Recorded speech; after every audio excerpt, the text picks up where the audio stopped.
Well, good morning. My name is Joel Rossman. I'm the Assistant State Bridge Engineer in charge of design. I was kind of in front of the NDOT side of this project. Aaron Buechner is sitting back here. He was also involved on the bench side.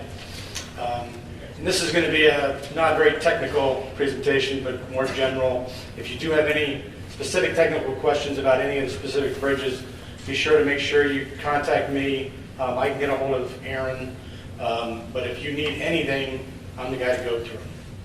So, let's see, we'll talk about the bridges and box culverts here.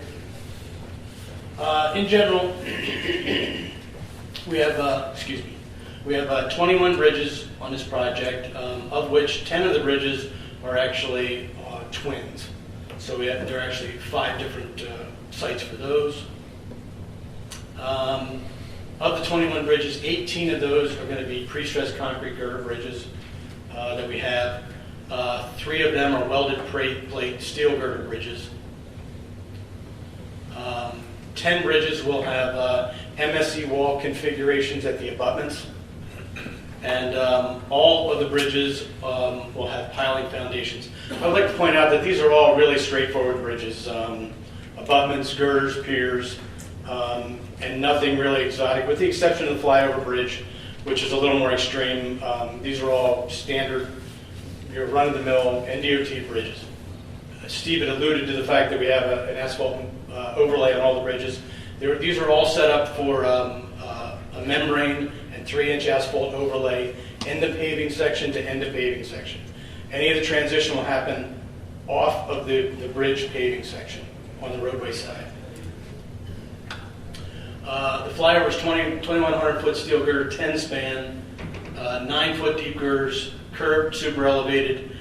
Steve did mention that there is some phasing on this, but that phasing isn't the standard type of phasing where we have traffic head-to-head, basically building half at a time.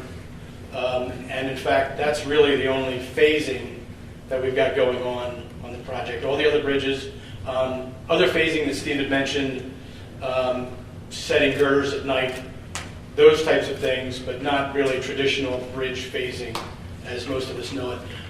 One thing to note, we're making a few slight adjustments on the field section lengths on this structure, just to make them a little more manageable, a little easier to handle. Nothing major, but those revisions will come out probably in the first revision as revision 1. Moving on to box culverts, there are 41 concrete box culverts on the project. 16 single, 16 twin, 8 triple, and 1 4-cell. I believe Mark took out one of my slides here, but it said, I think there are 11 of these are bridge-sized boxes, so 20 feet or over, and I think that's what I had to say. Let's see, precast concrete box culverts. This is a first for us. We haven't done this before. We haven't really allowed these in a project, so we do have a specification out there.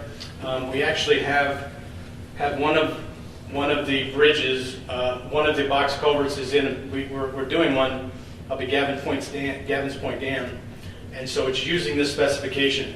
So we might have a few modifications to the spec. We're not expecting anything big, but we are going to hold the specification line pretty tight on this. So read that. If you have any questions, don't hesitate to give me a call on it. Precast plant shall be PCI or NRMCA certified.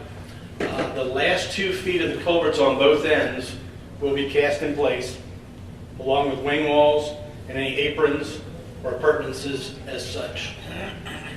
Wing walls, aprons will be cast in place, including toe walls and things like that.